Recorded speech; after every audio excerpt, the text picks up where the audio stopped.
नमस्कार, मैं स्वतंत्र कुमार और आप सभी का स्वागत करता हूं आपके अपने चैनल शॉर्ट हैंड टीम पर।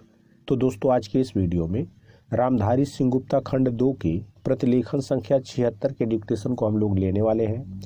इसे हम दो अलग अलग स्पीड में लेंगे। पहली बार में 90 की स्पीड में, तो दूसरी और आखिरी बार में इसी डिक्टेशन को हम लोग 100 की स्पीड में लेने वाले हैं। लेकिन अगर आपको ये नहीं पता है कि इसे संकेत लिपि में किस प्रकार से लिखा जा सकता है, यानी इस प्रतिलेखन के प्रत्येक शब्द की आउटलाइन क्या होगी, तो आप हमारे शॉर्ट हैंड टीम ऐप को डाउनलोड कर सकते हैं। ऐप का लिंक इसी वीडियो के ठीक नीचे डिस्क्रिप्शन बॉक्स में आपको मिल जाएगा। शॉर्ट हैंड टीम ऐप को डाउनलोड करके इस प्रतिलेखन के प्रत्येक शब्द की आउटलाइन को आप जान सकते हैं। तो 90 की स्पीड में आपका डिक्टेशन स्टार्ट होगा। 5 सेकंड के बाद तब तक के लिए आप रेडी रहें।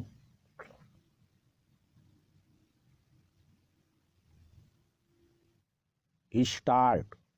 डिप्टी स्पीकर महोदय, उन्होंने अपनी आंखों के सामने समाज का एक ढांचा रखा था और वे चाहते थे कि समाज की पुनर्रचना उस नए ढांचे के अनुसार की जाए। अभी हम उस रास्ते पर नहीं चल सके हैं। मैं इस बात को दुख से मगर सच्चाई के साथ मानता हूँ कि समाज का जो रूप गांधी जी ने अपनी आँखों के सामने रखा था, हम उसके मुताबिक नहीं चल रहे हैं। हमारे सामने एक दूसरा ढांचा है और हम उस पर चलने का प्रयत्न कर रहे हैं। मैं यह नहीं कहना चाहता कि उसमें से कौन बेहतर है और कौन बुरा। मैं तो इतना ही कह देना काफ़ी समझता हूँ कि हम जिस रास्ते पर चलकर आज आगे बढ़ना चाहते हैं, वह रास्ता वह नहीं जो हमें उस जगह पर ले जाए जहां गांधी जी हमको ले जाना चाहते थे। हम अगर उसके ठीक विपरीत रास्ते पर नहीं तो कम से कम कुछ अगल बगल या कुछ दूसरी तरफ तो जरूर जा रहे हैं। हो सकता है कि हमारी आंखें आहिस्ता आहिस्ता खुले और फिर हम सीधे रास्ते पर आ जाएं। आज देश में जो रचनात्मक काम हो रहा है, उसकी मैं बड़ी कीमत इसलिए लगाता हूँ कि फिर कभी हम उस रास्ते पर आ सकेंगे। और अगर हमने इस काम को भी छोड़ दिया तो फिर इधर लौटने की कोई उम्मीद नजर नहीं आती। इसलिए मैं चाहता हूँ कि हम इस रचनात्मक काम को पूरे बल और ताकत के साथ आगे बढ़ाते जाएं। पैरा। बहुत जमाना हुआ जब एक अंग्रेज यहाँ आया था। वह बड़ा विद्वान था। उनकी किताबें अब भी चल रही हैं। गांधी जी उस समय खादी और ग्रामोद्योग की बात चला रहे थे। आप जानते हैं कि पश्चिमी देशों में कोई भी चीज ऐसी नहीं जो बिना यंत्र के हो। वहाँ सब काम मशीनों के द्वारा किए जाते हैं। यहाँ तक कि मेज पर खाना परोसने का काम भी खुद व खुद हो जाता है और आदमी को लाकर रखने की खास जरूरत नहीं पड़ती। वहाँ के आदमी ने आकर यह देखा कि हमारे यहाँ के लोग घर में बैठे बैठे रुई का सूत बना लेते हैं। उस सूत से कपड़ा बुनते हैं और उसी से घर में कपड़ा सी लेते हैं।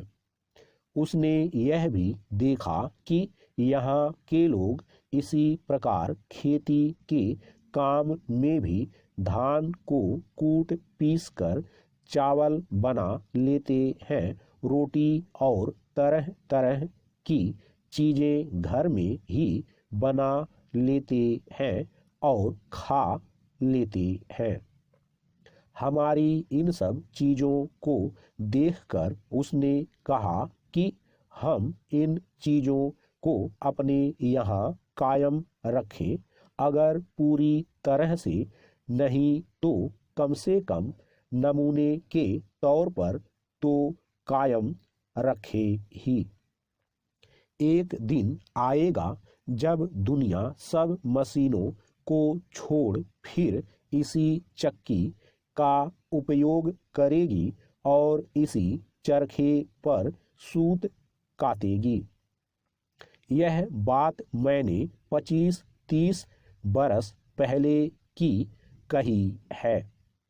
पिछले 2500 वर्षों में साइंस की तरक्की हुई है और पिछले 10-15 वर्षों में तो बहुत ही हुई है।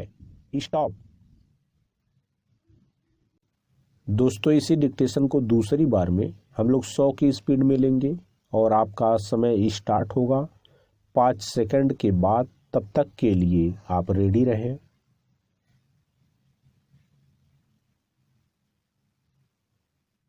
स्टार्ट।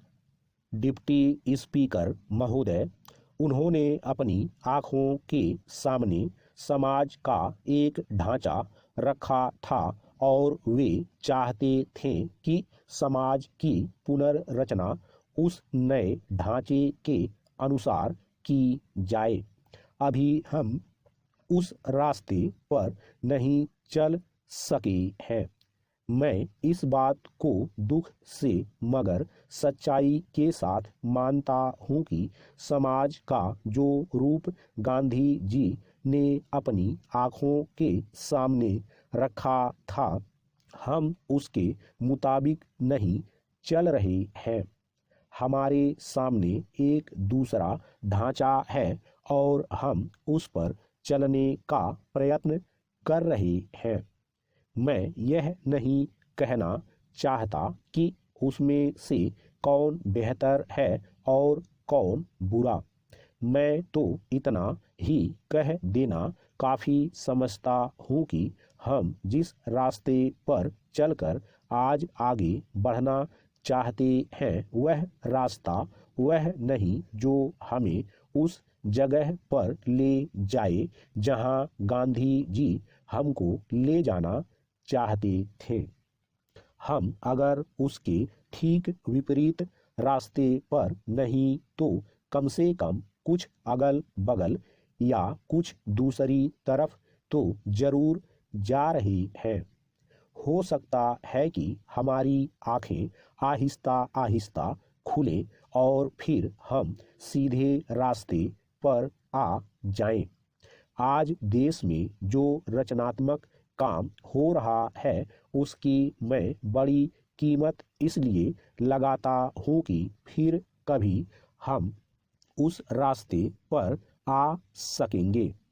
और अगर हमने इस काम को भी छोड़ दिया तो फिर इधर लौटने की कोई उम्मीद नजर नहीं आती। इसलिए मैं चाहता हूँ कि हम इस रचनात्मक काम को पूरे बल और ताकत के साथ आगे बढ़ाते जाएं। पैरा। बहुत जमाना हुआ जब एक अंग्रेज यहाँ आया था। वह बड़ा विद्वान था। उनकी किताबें अब भी चल रही हैं। गांधी जी उस समय खादी और ग्रामोद्योग की बात चला रहे थे। आप जानते हैं कि पश्चिमी देशों में कोई भी चीज ऐसी नहीं जो बिना यंत्र के हो। वहाँ सब काम मशीनों के द्वारा किए जाते हैं, यहाँ तक कि मेज पर खाना परोसने का काम भी खुद व खुद हो जाता है और आदमी को लाकर रखने की खास जरूरत नहीं पड़ती।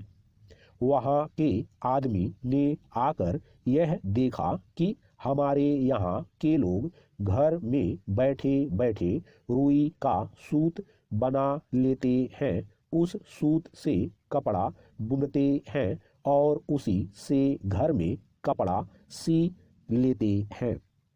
उसने यह भी देखा कि यहाँ के लोग इसी प्रकार खेती के काम में भी धान को कूट पीस कर चावल बना लेते हैं, रोटी और तरह तरह की चीजें घर में ही बना लेते हैं और खा लेते हैं। हमारी इन सब चीजों को देखकर उसने कहा कि हम इन चीजों को अपने यहाँ कायम रखें, अगर पूरी तरह से नहीं तो कम से कम नमूने के तौर पर तो कायम रखे ही। एक दिन आएगा जब दुनिया सब मशीनों को छोड़ फिर इसी चक्की का उपयोग करेगी और इसी चरखे पर सूत कातेगी। यह बात मैंने 25-30 बरस पहले की कही है।